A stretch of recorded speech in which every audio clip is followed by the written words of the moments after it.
I'm going to label what's happening. I'm going to do a mental reset, and then I'm going to command the room.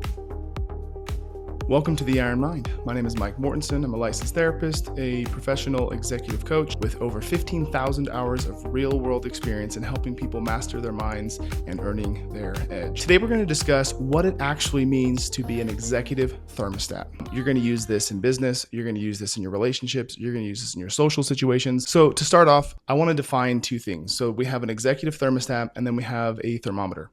So in the real world, a thermometer is something that actually just reads temperature.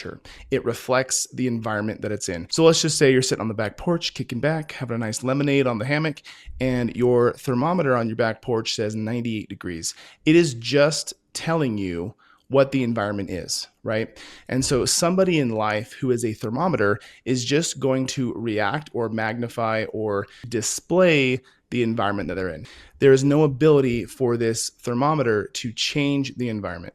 It just records, mimics, there is no response, and there is no change. So an executive thermostat is someone who's able to identify the situation they're in, understand the environment, and then specifically use cognitive tools, emotional tools to be able to enhance, change, uplift, make their environment better. So I hope this is starting to make a little bit more sense about why this is so important. We as human beings, we're social creatures. We're going to be, whether it's our marriages or with a business partner or in a social situation, we find ourselves in all these circumstances. And if we can't effectuate change, it just makes things so much harder. So the first thing that we're going to do is we're going to discuss success.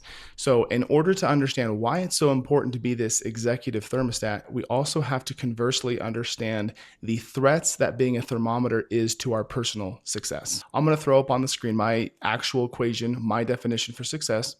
So success is action potential plus your vision capacity multiplied by your confidence. Let's hypothetically say that you walk into a room, and in this room, you're about to have a conversation with someone. Maybe it's a business partner, maybe it's your spouse, or maybe it's just an awkward social situation. You walk into the room and you take the temperature. You're being a thermometer. You notice that there's distress, there's contention, and if you just reflect the environment that you're in, it doesn't boast a lot of confidence. So you could have action, you could have an idea of what you want to do, which is your vision, and then you want to go execute that. But if you're not confident in that and you're not able to stand outside of that environment and all of the emotions and the distress, that's going to directly impact the ability to have success, or however you define this interaction. So an executive thermostat instead walks into that situation and you have an action, you have a desired vision, and you're confident, you're not flustered.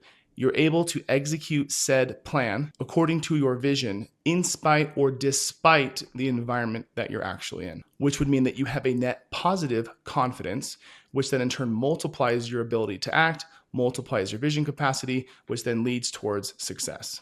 Now, we also have to take a step back and understand that success doesn't necessarily mean that the outcome you want is going to happen. Success in this situation means that you're able to be confident and stand your ground. So let's just do a couple practical examples. You are trying to close the deal. You go into the client, you're having a conversation, and you're about to close. And the client starts acting really emotional and erratic, and they're not sure that the numbers are numbering. If you in turn in that moment become that thermometer, you're going to match their energy, which then in turn reinforces the feelings that they're having. If you go in and they start bringing up all these concerns, you are calm, you're confident, you reassure them that the action and the vision that you guys have already come to terms with is actually the best course. Whether they agree with it or not doesn't matter. What we're talking here is probability. They are more likely to believe you. They are more likely to have confidence in you if you are confident in yourself. So going back to the example of an actual thermostat, if it's 95 degrees outside and I have my thermostat at my house set to 70 degrees, it will lower the temperature. So you walking into that boardroom or that business meeting or that sales deal, if you're calm and you're confident, you're going to lower the temperature of the environment. Have you ever noticed how you'll go to the doctors or be in the hospital? The doctors are talking about sometimes a very serious medical condition. They're using very soft tones and they're using very, non-triggering words. They're doing this to help influence your emotional reaction. They're doing it to help influence your behavior. So now that we've been able to identify what's a thermometer, what's a thermostat. I want to give you 3 very specific tips that's going to help you be that executive thermostat in any situation. So the first one is awareness. I want you to label what is happening. Now, this can be external, but most of the time, if you're in like a business meeting or you're fighting with your wife or your husband, or you're in an awkward social situation, you're not going to say it out loud. So it's okay to do an internal label. You can only change something once you've brought awareness to it. Step number 2 is the cognitive and emotional reset. It looks something like this. It's very, very simple. When you take that breath and you actually do a mental assignment to say, I'm taking this breath to reset, there's a shift in the brain that happens. The fear center in your brain, which is called the amygdala, stops sending all the cortisol and adrenaline, stops that flow, which then helps you stay in that executive thermostat mindset. Step number 3 is to command the room, okay? So this doesn't mean that you're gonna get loud. It doesn't mean that you're gonna get mean. It doesn't mean that you're going to get more intense than the people around you. In fact, it might be the very opposite. It might mean that you're actually more soft-spoken, but direct. It might mean that you're gonna be really skilled in your communication. It might also mean that you don't take no for an answer.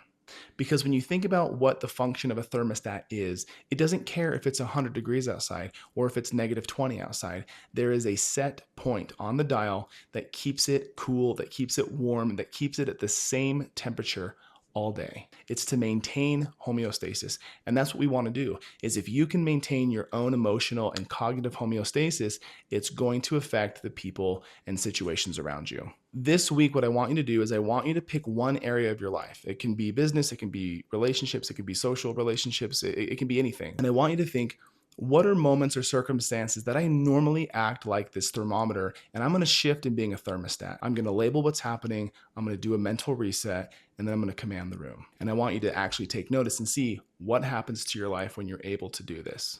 Thanks for watching, everyone. Please like, please subscribe. It really helps the algorithm, helps us get noticed. If you like more of this content, stay tuned. We got more coming. If you have any questions about personalized coaching, please hit me at my website. Once again, thank you for your time, and we'll see you on the next one.